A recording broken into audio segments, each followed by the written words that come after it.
Hi, it's Anne. Just wanted to let you know that we're taking next week off. This is one of only 2 weeks that Melody and I take off from the podcast all year. And I'm going to be in Greece, and Melody is going to be at the pool recovering from another horrendous Supreme Court term. That's because she edits strict scrutiny. So everything that the Supreme Court does has direct effects on everyone, but especially on Melody. So this is a good chance to catch up on episodes that you might have missed, and we'll still send out a newsletter with some fun links and prompts for upcoming episodes. And I can promise you it will feature another photo of Melody's porch goose and its special outfit for July. Thanks for listening and enjoy today's show.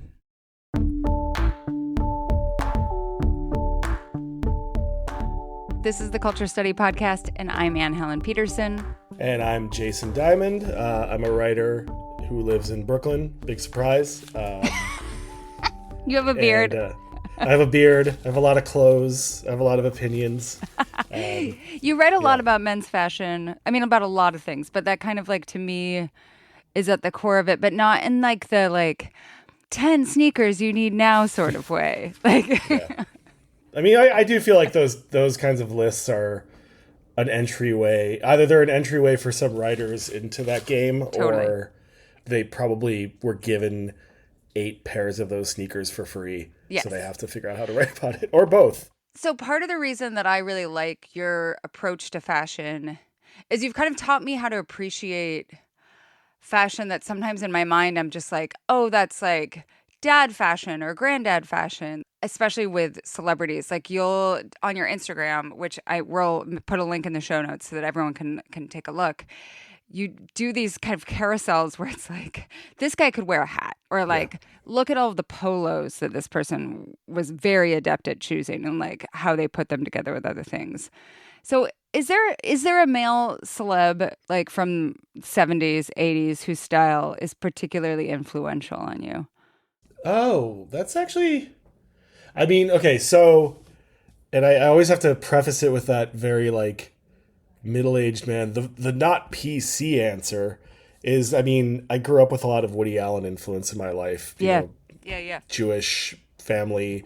So, those movies were sadly burned into my brain at a pretty young age. And can you describe it? Yeah. So, I mean, for me, it's blue Oxfords, Army Navy jackets you can get at the thrift store or an Army Navy surplus store, khakis. Yep. For me, obviously, I love 70s cinema, so there's a ton of reference points, but the one I always find myself going back to is Kramer versus Kramer and Yes. Dustin Hoffman. Yes. It's kind of also in that same vein. It's that weird mix of kind of, he's got the Gucci horse bits, which, today run you, $500, and the wide whale corduroys and the olive army jacket. And it's just that to me is very emblematic of a certain mindset where it's that character has no sense of style, but he's totally stylish. Right. And in fiction and in cinema, that works for me. In the real world, I don't always see it playing out as much, but I think it used to, at least, up until a point. Well, in fewer pieces that went together in a more intentional way. I always think of Billy Crystal when I think about points for you that you return to. A little bit of Al Pacino too. His style is very indelible to me. Yeah, I mean, he grew into it. He was. I think he was a pretty handsome guy for the most part. I mean, obviously now I think he got kind of lumped into that. What were they calling the Timothys and the rodent boys? He was a proto rodent boy. Yes. Yeah.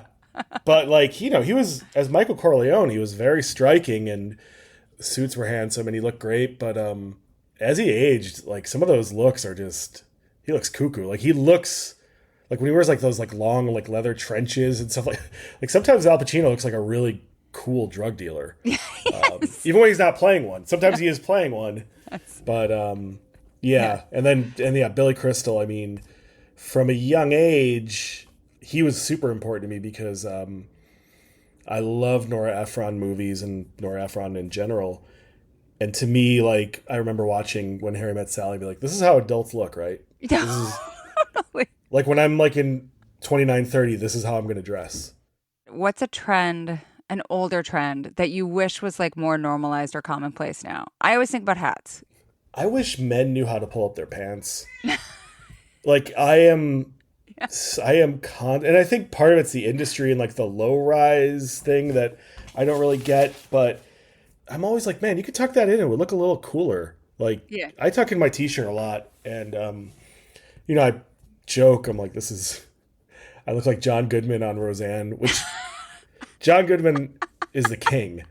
So I'm not making fun because He's so good on Roseanne. And oh, like that every style too. Like that style. There was yeah. a style to John Goodman on Roseanne.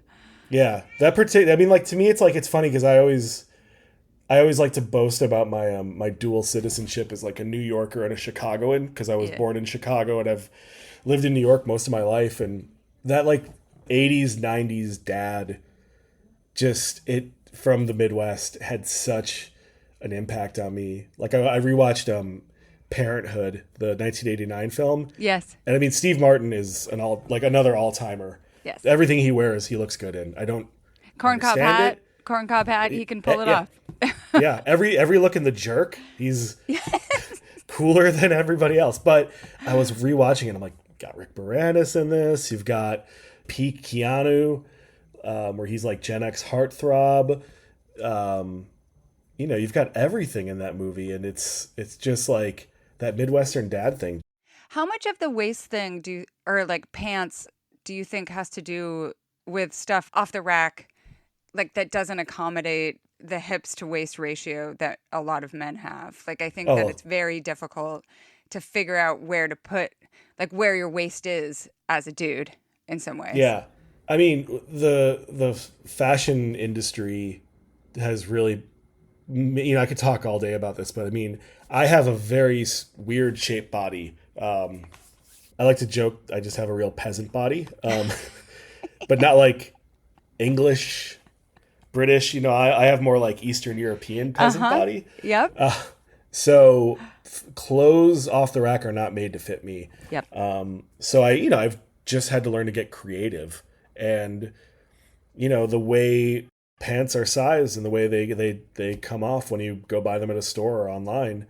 What you see is what you get. So I mean, I invest in a lot of tailoring personally, Yeah. and that is pricey, but I find getting pants to fit me a certain way is like, for me, it's key because pulling up my pants to a certain place where it's been cut, then it looks strange. So Yeah. Like it cuts in. Yeah. yeah. Or I get the Larry David pants tent, which is also awkward.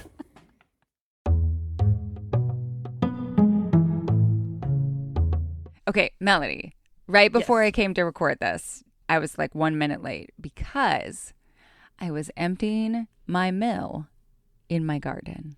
Ooh. What is that like? Today's episode is sponsored by Mill. um, so I have talked several times about how much I like this mill. It is a beautiful, fashionable trash can looking thing, receptacle. It's white, where you put all of your food waste. So right now I'm about to leave on vacation. There is a lot of leftover food. I tried to be careful, but there's still like a pepper and 2 ears of corn and that sort of thing. So that's going to friends. But then there's some stuff that you're like, this onion, like it's pretty mushy. There are some carrots that time forgot. All of that stuff is going in my mill. Mill is a food recycler. So what it does is you set a time on your handy little app, and at that time, I do it at 9 p.m., it starts to make these little whirring noises. Very, very quiet. It's like when your dishwasher is running or something like that. And then you wake up in the morning, and where the food waste was, it's like beautiful brown grounds. Like they're similar to coffee grounds. And then you can either send them to Mill, who will then give them to farmers. Or if you have a place to put them, that could be on your porch in a flower pot, or it could be anywhere in your garden. It's amazing for your plants. Seriously, I love my mill. Everyone I know who has one, and I know like 5 people, they love their mills.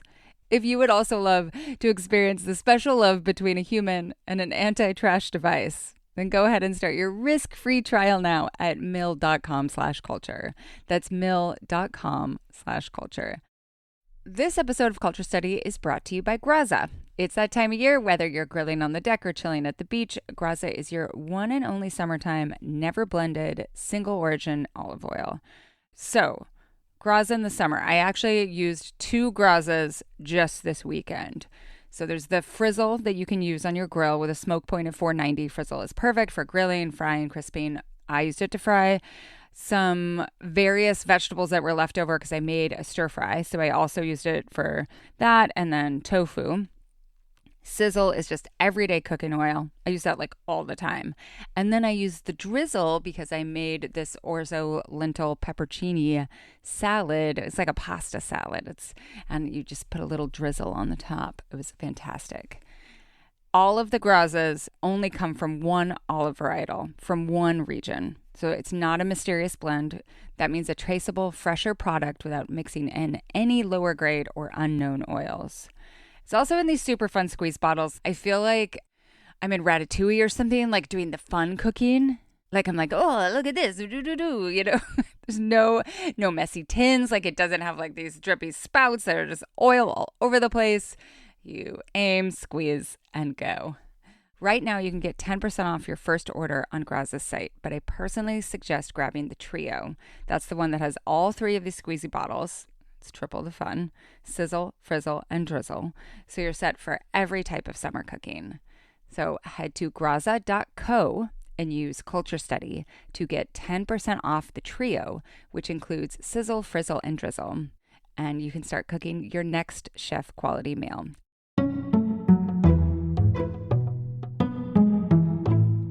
Okay, let's get into the questions because we'll address a lot of this. So they come today from women looking at men's fashion from the outside, and then also men with questions about what they're experiencing inside the world of men's fashion. So to start off, we're going to hear from Kelly. I feel like not much has changed since Cher and Clueless said, I don't want to be a traitor to my generation and all, but I don't get how guys dress today. I mean, come on. It looks like they just fell out of bed and put on some baggy pants and take their greasy hair, ew, and cover it up with a backwards cap and like, we're expected to swoon? I don't think so. Why are men so lackadaisical in their fashion choices? Is it due to their relatively limited options compared to women's clothes? Or are they just not held to the same standard to look cute like women are? Note, I live in the Pacific Northwest, where everyone is casual in the extreme, so maybe I'm not seeing put-together men because of where I live. Wow. I mean, so I'll just say first that I hear from a lot of men, including my partner Charlie, that he wishes that there were more of a sea of options in terms of like normalized things for him to wear. Like I'll get a dress in the mail or a romper, and he's like, it's just not fair. Like there's just so much more playground available to you. Oh, yeah. Yeah. I mean, my wife is one of the most stylish human beings I know. She really is. And I'll see I'm like, you just got this from like the Gap. Like, you know, and it's like, I know that's like, I'm not making fun of the Gap. I've been wearing the Gap on and off my whole life, but like, I don't find that much good for me at the Gap. But she sees stuff and she's like, oh, I could do that. I think a big part of it is that men's style it's not evolved. It's slowly grown. Like the understanding, the language, the appreciation, you know, it's a relatively new thing. You weren't really seeing, I mean, you could pick up GQ or Esquire in the 70s or 80s and you'd get sort of you get like, here's the 10 suits, here's the 10 sweaters, here's the what's hot for the fall. And it was always very limiting and very, I don't know, it kind of stayed the same for the most part. Every couple of years, that things would just kind of go back to like Urban Woodsman is cool again, or preppy is back. the pants fit would slightly change, right? Mm-hmm. Or the way that the suits were cut. I think there is this inclination to like look back on our grandparents or great grandparents' generation and be like, oh, they were so fashionable then. And really they just were wearing suits, right? Yeah. And they probably only had 1 suit or 2 suits. Also the fabric, I mean, was better. Yes. Stuff 100%. was made with quality and endurance in mind. But, you know, I mean, for the question, I mean, you know, I think it's absolutely true. And I think a lot of it has to do with that silly idea that like caring about how you dress somehow makes you less of a man. You know, Right. and that's a trope that goes back to like, Beau Brummel was, in dandies. My friend Natty Adams writes a lot about dandyism and the contemporary subjects he writes about and the historical ones kind of all face the same. People just think they're weird or they're gay or they're not masculine or they're whatever. It's so silly, but it gets passed down from generation to generation, that kind of thinking. Yeah. Like we haven't quite figured out how, it's like we have all these specific things, like it sort of goes hand in hand to me with the argument about how young men don't read books. Yeah. There's a reason why we have these tropes for young men, and men in general, and it's because we keep passing them down. Right. And how you see your own dad dress, right? Yeah. And like other men in your community and that sort of thing. How do you think that professional athletes challenge this? Because I think one of the reasons why they are able to challenge it is because there is such like a strong marker of masculinity in their performance of athleticism. Does that make sense? Yeah, I mean, I definitely think, the NBA is like the pinnacle of all that, because when you look at like the NBA style, how it's become the walk to the locker room is like the new red carpet or something. Right. When you look at the history of that, go back 15, I think, maybe years, 20 years, when like David Stern started imposing all those bans on how, Right. mostly black, almost all black players couldn't, I think like they couldn't have cornrows or they couldn't have specific jewelry. And to me, that's like a really interesting thing when you go from that to what we see now, because the players were like, okay, then we'll just do something different. And, you're going to impose these bans on us, and here's how we're going to fight back. And I think that's like rebellion to me, and I appreciate that. Yeah. I've seen it with NFL players a little bit. Hockey players, and I mean, I'm a huge hockey fan, they seem to sort of love kind of staying with the trope of, we still have, the Minnesota hockey hair competition is back. Yeah, I love that stuff. I mean, I grew up playing, so obviously soccer players are usually pretty good looking, but I do think there is something really interesting when you see athletes doing that. Well, and if you think about too, like the primary point of concentration on them is on the field when they're wearing the same thing as everyone else. Yeah. So what other ways do you mark your individuality? You can perform fashion in these like game day fits in a way that's really interesting. I think people are also like, have you seen all the discourse around like Travis Kelce? They're like, oh, he thinks he's so fashionable. Like there's this real disdain that he is playing around. And to me, I'm just like, that looks fun. Yeah. My favorite, actually, I'm also a big wrestling fan, a professional wrestling fan. And one of the biggest wrestlers in the WWE is Seth Rollins. And he's an Iowa guy. He's an Iowa guy and he's a Chicago Bears fan. So I automatically appreciate him. But, he dresses, like wrestling has always kind of played with gender norms and gay baiting. It's been, the bleach blonde hair bad guy is a little effeminate and kind of is supposed to piss off the audience by being a little touchy-feely maybe with his opponent or... Yeah. But Rollins, he dresses in this really crazy, bombastic, these amazing, just like these coats that like, I mean, drag queens would like fall over themselves to wear. Like just... He wore like a $30,000 suit like a couple of nights ago or like last week. And, it's just for the entrance. This dude is like tough as hell. And I'm like, that's cool. Like the WWE guy coming down to the ring, dressing like this, just like absolute freak. But like with a sense of style. I think the other wrestlers poke fun at it, but the crowd just goes insane for him every single time. So going back to this original question, here in the Pacific Northwest, I do think that there are dudes who like are very meticulous about how they craft their Pacific Northwest uniform. Oh yeah. It's just they're invisibilizing it. Yeah. I wonder just generally if there are hallmarks that like if you see people, I don't know, in the airport, like wherever, that you're like, that person is put together. Like what are the signs to you? One of the first things will be the shoes. Yes. Because sneaker culture has just kind of gotten too out of hand.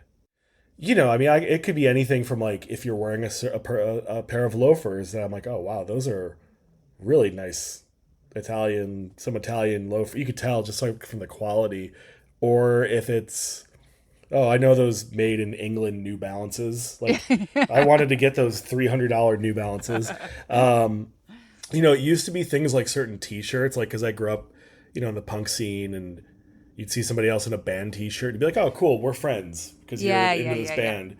Yeah. But now it's like the band T-shirt has just become so. I know it's like all everywhere. The kids wearing like Nirvana shirts and stuff. Yeah. Right? The 14-year-old across the street from me wearing a Dinosaur Jr. shirt, and I'm like, I want to be that name 5 Dinosaur Jr. songs, but they probably could. They probably could. Yeah, because it's a Brooklyn kid. They're all way cooler than I am. And then I just, I kind of like notice other things. Watches. Watches. Watches are the new sneakers. Isn't that such an interesting like 80s throwback? Because for me, watching 80s movies, they always would talk about the watch as a signifier. Like that's how, like when someone got super rich, right? Or like, yeah. And that was so outside of my experience, like growing up in a small town in Idaho. And then when I was growing up, it's still like I don't really know a lot of people in my world who are obsessed with watches, but I'm seeing it percolate back on like Instagram and influencer stuff. It's been really kind of interesting for me because I've accumulated a lot of watches, and it's again like I like putting on funny bands. I mean, you can't see it, but like I like the old preppy nylon bands, and I'll do that with like a $20 band on a $2,000 watch that I bought much cheaper because I'm good at that. But I think watches represent something that we're kind of losing, and that's the realness and that the sort of analog versus digital sort of thing. And if you have a $20,000 watch on your wrist, you're different than the guy who's got the cool piece of technology. Right. Supposedly. Well, and like what a metaphor going from like the $300 Apple Watch to the $25,000 watch with like a nylon band. Yeah. But that is no longer connected to your phone. Like that to me is indicative of some larger trends that are going on. Okay, so these next two questions are arriving at a similar idea, but from two different perspectives. So first we'll hear from Michael, who has noticed a change based on where he shops. I'm an early 30s gay man. Since COVID, I've moved on from younger brands such as Urban Outfitters and Abercrombie to upper middle class brands that explicitly target adult men. In doing so, I've noticed there's no color. Everything is black, white, beige, brown, navy, or sage. And all those colors are muted and washed out. Where are the yellows, the oranges, the reds? This is a cross price point. The same boring neutrals at H&M and ASOS show up all the way to Todd Snyder and Buck Mason. Has color been banished to street style? Has this always been the case for quote-unquote adult men clothes? And I'm just realizing it now that I've aged in. What's wrong with warm colors?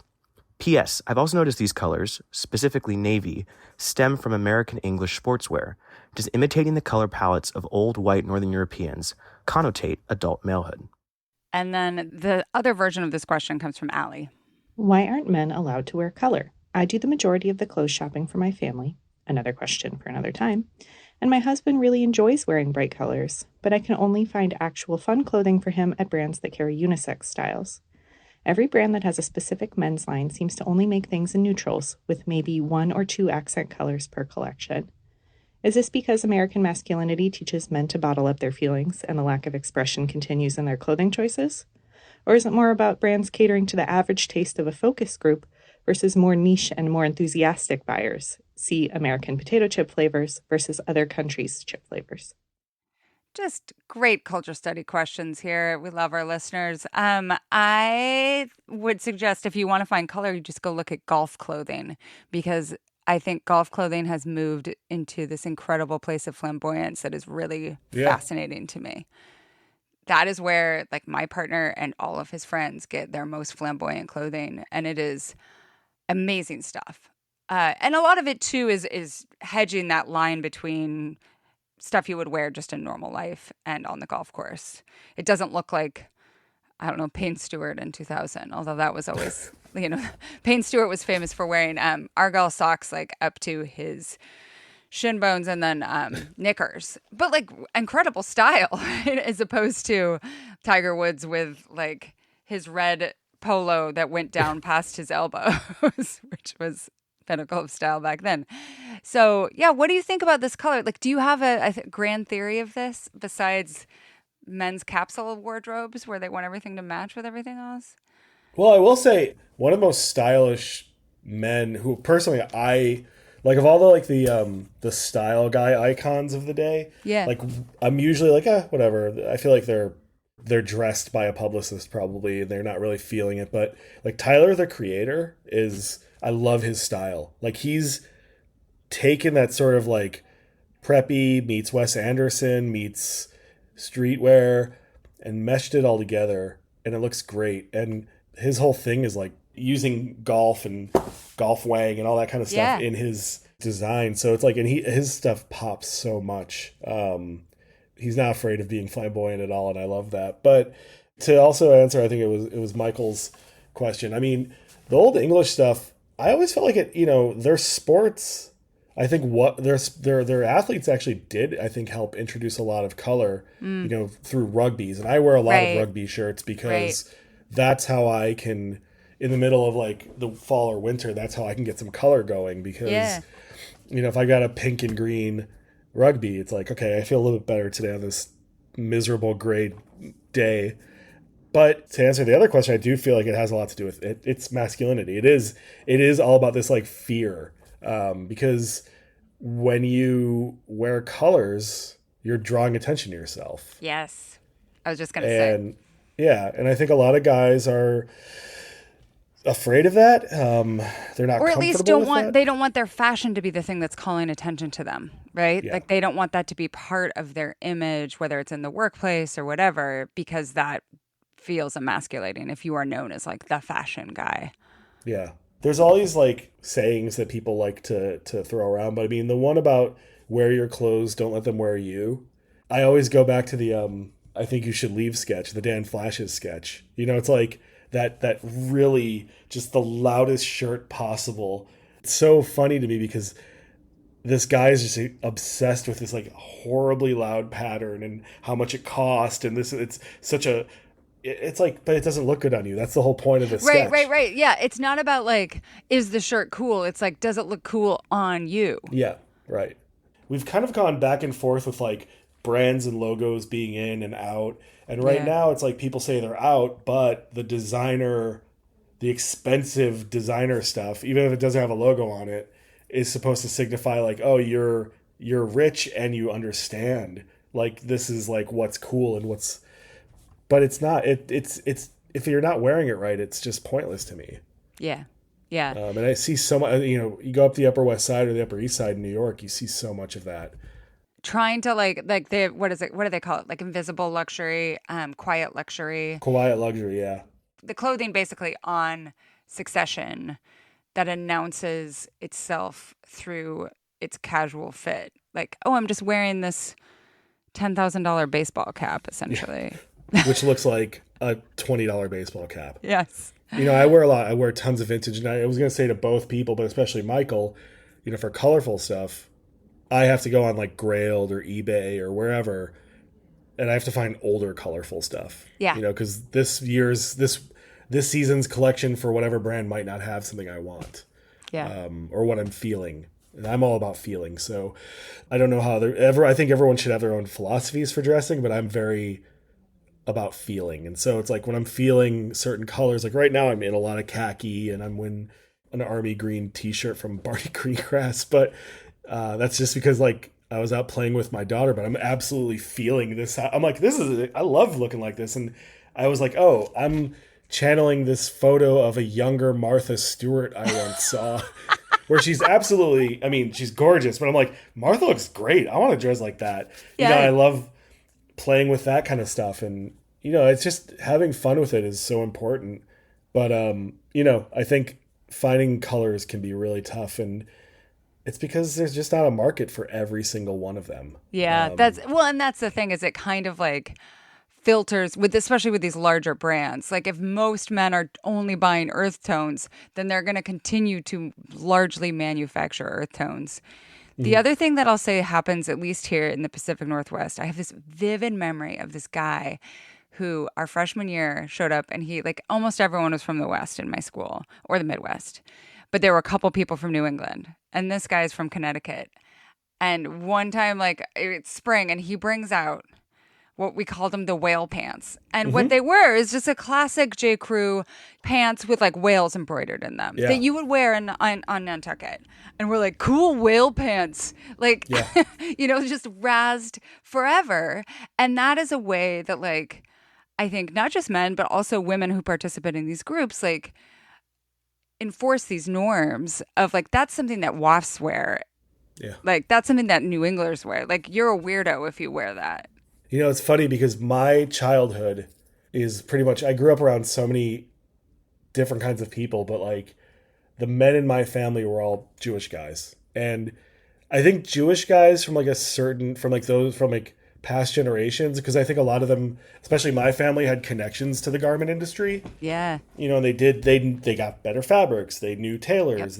So my grandfather could dress, you know, incredibly. My dad dressed really well. Like my dad was early Ralph Lauren guy, like 70s, just I would kill to raid that closet. And Ralph, you know, is always going to be my center. Like I will always, everything I wear has to have some connection back to Ralph Lauren in one way, or it reminds me of him somehow. But the thing about a certain generation, that like our fathers and grandfathers' generation of Jewish guys, is there were some of them that had like a real WASP fixation. Like my grandfather was like 6'3", also body like mine, just big dude. And he would wear he was like the first guy I ever saw who would wear pink polo shirts. And nobody would mess with my grandfather. Nobody would even consider it. And those are always the guys you see wearing pink polo shirts. Totally. The last dudes you want to mess with.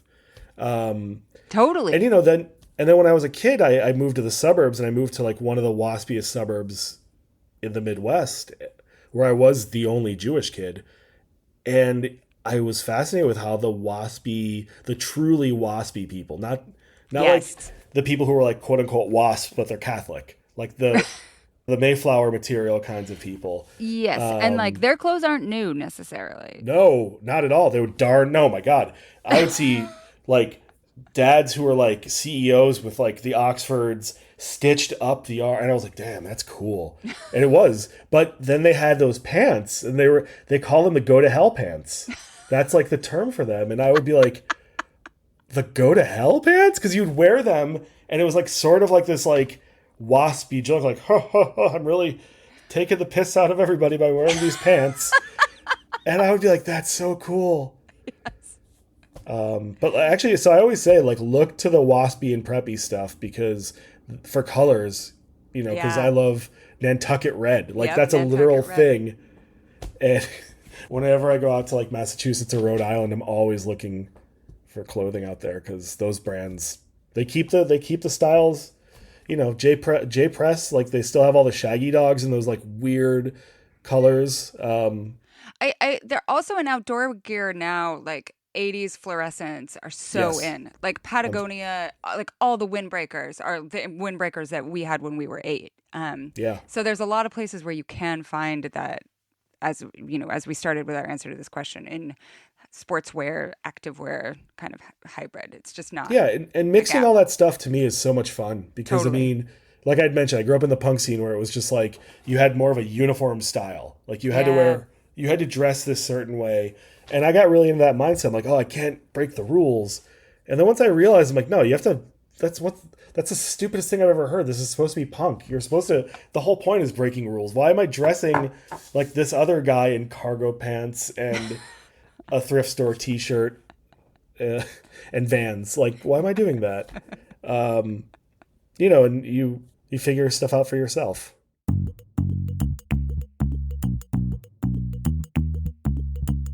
Today's episode is brought to you by Wild Alaskan Company. I knew that we were going to be talking about Wild Alaskan Company today, and so I made a menu request to Bobby in advance. What did you ask for? So we had some of the pollock, which I didn't really know what to do with, but the pollock comes in not just individual servings, but it's chunked up. Yeah. Looked like kind of a light white fish. So I went to the Wild Alaskan Company website where they have recipes, And Bobby used one of them to make this like teriyaki stir fry where he crisped up the pollock and it had like a teriyaki sauce on it. And we served it with some vegetables on some rice. And it all came together in like 15 minutes. And it was so good. That's amazing. I was wondering, I was like, oh, am I just going to need to save this for like some fish stew in the winter? The thing about where I live is there is a lot of fresh fish that you can get at very specific times of the year. And when that comes in, it's like amazing. What do you do the rest of the year? This is where Wild Alaskan Company comes in. Everything that comes from Wild Alaskan Company is 100% wild caught and never farmed. That means there are no antibiotics, GMOs, or additives. Just clean, real fish that support healthy oceans and fishing communities. It's nutrient rich and full of flavor. I've had frozen fish sometimes that you're like, this is just, I don't know, this tastes like frozen cardboard, kind of with like a fishy smell. That is not this. It's frozen right off the boat to lock in taste, texture, and nutrients like omega-3s. It's wild caught from Alaska, and every order supports sustainable harvesting practices. Your membership delivers flexible shipments, expert tips, and truly feel-good seafood. Plus, as Melody noted, you can always go and get recipes on the website. Right now, you can try it risk-free, 100% money-back guarantee, and if you're not completely satisfied with your first box, Wild Alaskan Company will give you a full refund. No questions asked, no risk, just high-quality seafood. Not all fish are the same. Get seafood you can trust. Go to wildalaskan.com/culture for $35 off your first box of premium wild-caught seafood. That's wildalaskan.com/culture for $35 off your first order. Thanks to Wild Alaskan Company for sponsoring this episode. Today's episode is sponsored by Ollie. I cannot tell you how much our dogs love this food. You know how when you're a kid and you're like, what is the food that I would eat for the rest of my life? And the answer is always Lucky Charms. That would be, if I asked my dogs, what is the food that you could eat for the rest of your life? I really think that they would choose Ollie, like even over turkey slices that Charlie drops on the floor while he's eating lunch. And it is so good for them. And it decreases the size of their poops so much. And that means that they are getting less like bulking stuff, like less waste. Like it's just really good food. And I know from talking to other people who've used Ollie that like it is particularly effective on pickier eaters who are dogs that are aging and maybe don't have as much of an appetite, dogs who are sick but still need to eat. Like it's also just amazing if your dog just loves food like my dogs. So in order to get on board with Ollie, you just go and fill out this 30-second quiz and they'll create a customized meal plan based on your pup's weight, activity level, and any other health info. For first-timers, Ollie will send out your pup's first box with 2 weeks' worth of meals, a free storage container for mess-free serving, and a guide on how to gradually switch them over to their new diet. You can see more excitement at mealtime, yes. Shinier coat, yes. Solid, easier to pick up poops, yes. And just 1 to 2 months on Ollie can help dogs who maybe need a little bit of help reach a healthy weight. Ollie offers 3 meal plans to choose from, so you can choose between a full fresh plan, the fresh topper plan, or a mixed plan. They also have treats and supplements. And the thing that makes Ollie different is that it's the only fresh dog food that comes with unlimited health screening, so you can get your pup on track to living their healthiest, happiest life. Dogs deserve the best, and the best means fresh, healthy food. Head to ollie.com/culture, tell them about your dog, and use code CULTURE to get 60% off your welcome kit when you subscribe today. Plus, they offer a happiness guarantee on the first box, so if you're not completely satisfied, you'll get your money back. That's OLLIE.com/culture and enter code CULTURE to get 60% off your first box.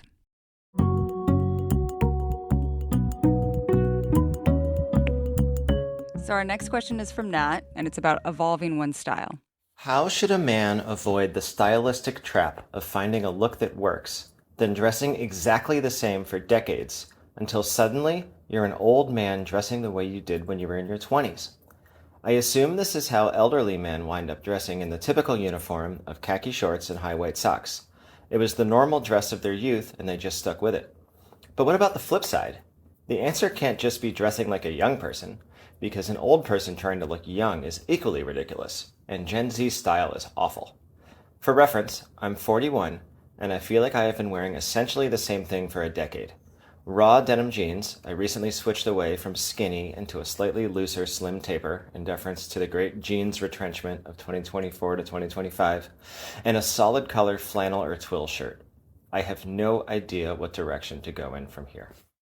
All right. I would love to hear your thoughts on this, especially as someone who has a lot of dedication and admiration for classic styles. So, do you share this fear? Is this something you think about ever?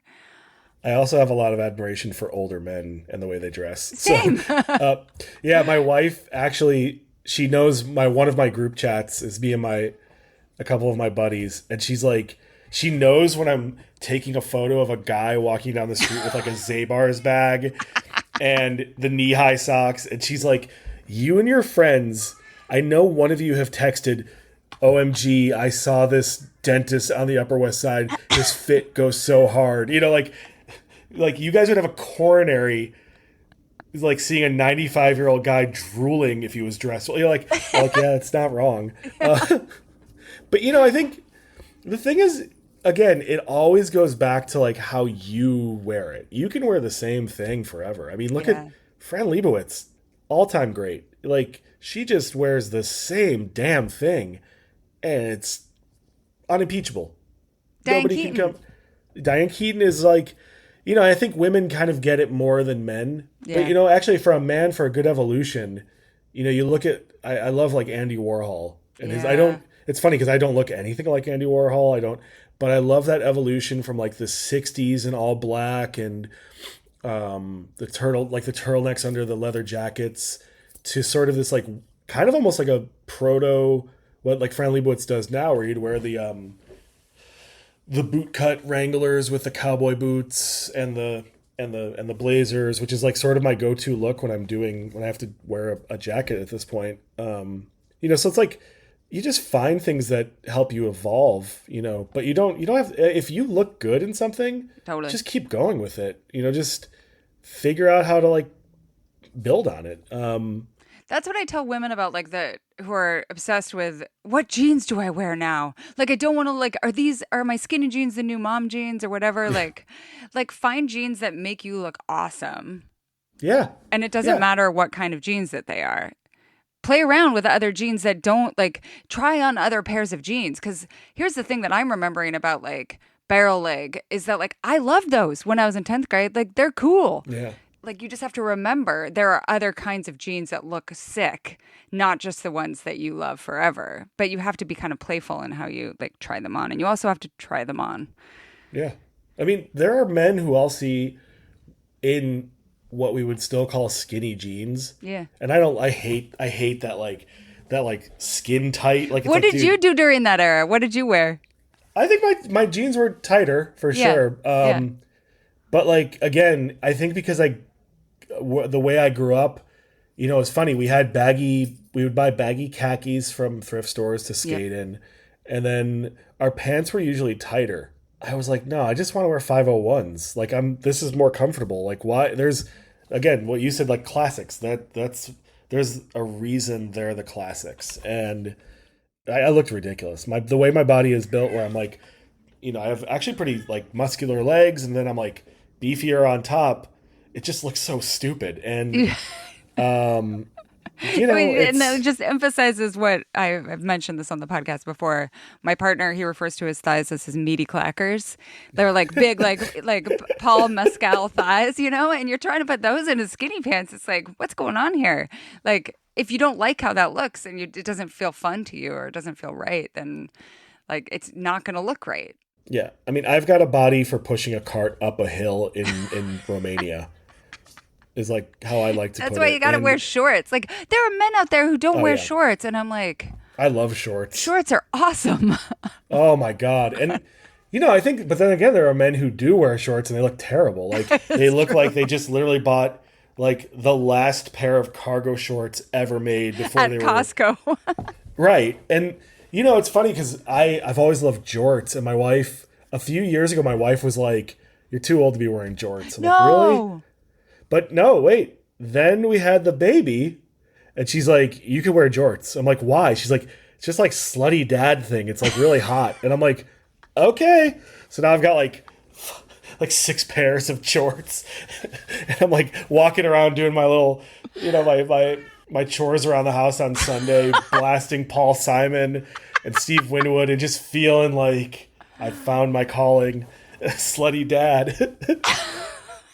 so good. I was just going to reassure Nat that like I think his style sounds sick. Yeah. Something, I don't know, sometimes stuff like naturally enters into the repertoire and then suddenly you're wearing that all the time. It just like I feel if you make it organic then it feels right, if that makes sense. Yeah, and Nat said they've changed up the pants, the cut of pants, so it's like you're evolving. You know, it's like you've realized that's the big thing. It's just like keep tinkering with it. But if it looks good, just keep going. Yeah. And then white socks up to the knees. I don't know. I think it looks great. I mean, that's going to be me in a few more years when I'm ready to retire to Miami Beach. That's the iconic look. This next one is about a specific element of men's style, and it comes from Katie. Why are all these middle-aged dads wearing these unstructured baseball hats with a flat brim? Not just a canvas dad hat, but more like the nylon version that has the rope where the bill meets the dome? And why do they look good in them for the most part? My husband won a hat like this at our daughter's school raffle, and he looks great in it, whereas I can't wear anything that hip without looking like I'm trying too hard. And all the other dads are doing it too. Wait, so as a person who has like an outrageous collection of hats, I could say hats are great. I love hats, so I'm biased. But this also kind of plays into the thing I said about my wife with the slutty dad jorts. Yeah. Like, I just feel like, to me, if a guy is a dad and you think he's doing something right, style-wise, that's a good dad. He's feeling his life. He's like, yeah, I'm a dad, and this is great, and I'm comfortable with my life, and I don't feel like I have to go prove anything. And I'm going to wear this. I'm going to look good. You know, whereas, like, some dads are like, oh, I miss my 20s. I miss being free. There's a look, isn't there? There really is. Whereas there's like that I'm feeling my dadness look. That's different. Oh, yeah. I mean, it's crazy. Like, I see some of these guys that I hang out with, and I'm like, damn, we're cool. This is like the least cool. We're like literally the lowest rung of cool in the entire city. Where does the mandal go in here? Like the man sandal? Like where does it reside in that line? I feel like that's feeling your dadness. Yeah, I think, you know, I thought Tevas were coming back a few years ago. And They I was are. like, yeah, and I was like, oh, this is cool. I like this. And I'm like, wait, what the hell? What? No. And Birkenstocks, you know, I've always got at least 2 pairs of Birkenstocks waiting for me outside the door. What about Crocs? I appreciate Crocs, just not for me. They're very dangerous. They're like the thing that doctors say, like the 5 things I'll never have in my home. Like it's always one of them is Crocs. Really? Yeah, because people hurt themselves really badly wearing Crocs. Oh, Wait, wow. like, That's crazy. what do you mean? How are they hurting themselves? Because they twist their ankles or they fall, they slip on them. Like, and I send this article all the time because Charlie has hideous Crocs and like some of our other friends also have hideous Crocs. And so I'll be like, this is a safety hazard. But then they're like, no, Crocs are sick. I also think that like the Birkenstocks that are the more like mule style, you know? Mules, yeah. Yeah, that to me is feeling your dadness. Oh, yeah. And I mean, like, and then like I've got like the King Kennedy mules, like the design, like the nice ones that are all embroidered, and like I'll wear those, and like that's something people will clock, and it's usually dads, but fashionable moms or fashionable women will go, oh, King Yeah. Kennedy. I'm like, yep. Yeah, like the person who asked this question who's like, why does this look good on all these other dads, right? Like you're noticing this part of like Yeah, I think like to me, I've always, and this is a weird thing about me, but I've always gotten along better with women. I've always wanted to surround myself with women and I'm more comfortable around women. But I've always liked older dudes, like old, like 65 to 80, 90, whatever. And I've had a lot of friends that age. I've befriended older guys, and I realized a long time ago, they're just comfortable with who they are. yeah. And men are generally super uncomfortable with who they are. I mean, I'm a very emotional person, and I'm a very like, you know, I'm a very happy person. I'm a very outgoing person. And those were things I was taught were bad for me to be. And I was Right. like, you know, my whole life, like, don't be emotional, don't be, you know, but when you meet older guys and you talk to them, and it kind of it's reflective in their style. Like, they just dress how they want to dress. And sometimes it's schlubby, and even the schlubbiness is kind of cool sometimes. And I think the dad, a specific kind of dad, the one who's like really happy with their place in life, they're getting to that point where they're just like, I'm here. It like manifests outward into their wardrobe choices. You can feel it. It's like an aura of satisfaction. Well, it starts down from the New Balances, because it's like you usually could tell. You see them wearing the New Balances, you're like, yep, dad. Yes. This is a great setup for our last question, which we're actually going to make into the Ask Ann Anything question. It's about who actually does the shopping for the clothes that men wear. We got so many versions of this question, so there is a ton to talk about here. And if you're not a paid subscriber and you want to hear why so many grown men are waiting for their mothers to put underwear in their Christmas stockings, head over to culturestudypod.substack.com and sign up. If people want to find you on the internet and see more of your incredible carousels of historical style, where can they find you? On Instagram, I should have done I am, but I'm Jason Diamond. I think that's where I'm at everywhere pretty much now. But my Substack is called The Melt, and I write about style sometimes when I'm feeling it.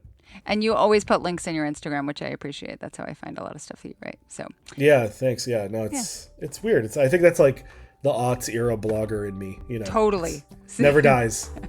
You can't cut that limb off. Well, thank you so much for joining us. It's been a total pleasure. Oh, thank you for having me. Thank you so much for listening to the Culture Study Podcast. Be sure to subscribe wherever you get your podcasts. We have so many great episodes in the works, and I promise you don't want to miss any of them. If you want to suggest a topic, ask a question about the culture that surrounds you, or submit a question for our subscriber-only advice time segment, check the show notes for a link to our Substack. If you want to support the show and get bonus content, head to culturestudypod.substack.com. It's $5 a month or $50 a year, and you'll get ad-free episodes, an exclusive advice time segment, weekly discussion threads for each episode, and a link to a special Google form so that your questions go to the front of the line. The Culture Study Podcast is produced by me, Anne Helen Peterson, and Melody Rowell. Our music is by Poddington Bear. You can find me on Instagram at Anne Helen Peterson, Melody at Melodious47, and the show at Culture Study Pod. Thank you so much for your support.